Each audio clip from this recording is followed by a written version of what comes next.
Watu wengi wamekuwa wakilinda sana mali zao, wakitumia nguvu, akili nyingi sana kulinda mali zao. Wanatumia akili nyingi sana kutetea au kuprotect vitu vyao, mali wanazomiliki. Wanasahau ya kwamba Mungu asipolinda mji au lindaye afanya kazi bure. Neno la Mungu linasema Mungu asipoulinda mji wafanya kazi bure, au lindaye afanya kazi bure. Kwa hiyo tunaona kwamba kitu ambacho kinachotakiwa kiangaliwe na kilindwe sana ni moyo, maana moyo ndio umehifadhi chemchemi za uzima. Neno la Mungu linasema Misali 4:23 anakwambia linda sana moyo wako, ndipo chemchemi za uzima zinapohifadhiwa, zinapotokea.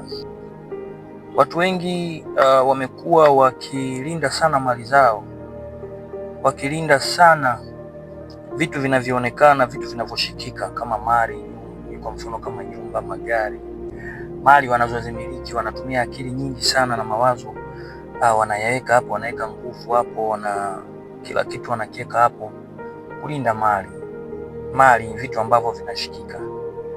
Wanasahau kulinda moyo, kwa sababu neno la Mungu linasema, ukisoma Misali 4:23, linda sana moyo wako, maana ndipo chemchemi za uzima zinapotokea.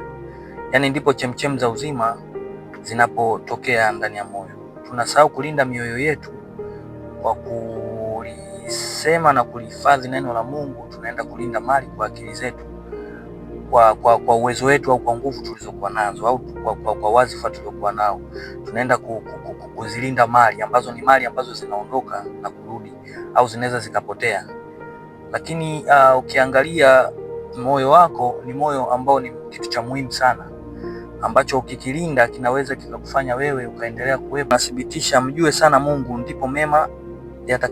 ndipo utapokuwa na amani, zeni mema yatakapokujia. Ukisoma Ayubu 22:21, mjue sana Mungu ili uwe na amani, ndipo mema yatakapokujia. Kwa hiyo kumbe, ukimjua Mungu ndipo mema yatakapokujia, na ukimjua sana Mungu mema yatakapokujia. Hata kama mambo yalipotea, mali zilipotea, ila ukimjua Mungu mema yatakujia. Kwa hiyo tusiache kulinda moyo, tukaacha moyo upotee, maana moyo hauna spare. Tukaacha moyo upotee, tukashikilia mali, ambazo mali ni vitu ambavyo vinatengenezeka, vinatafutika.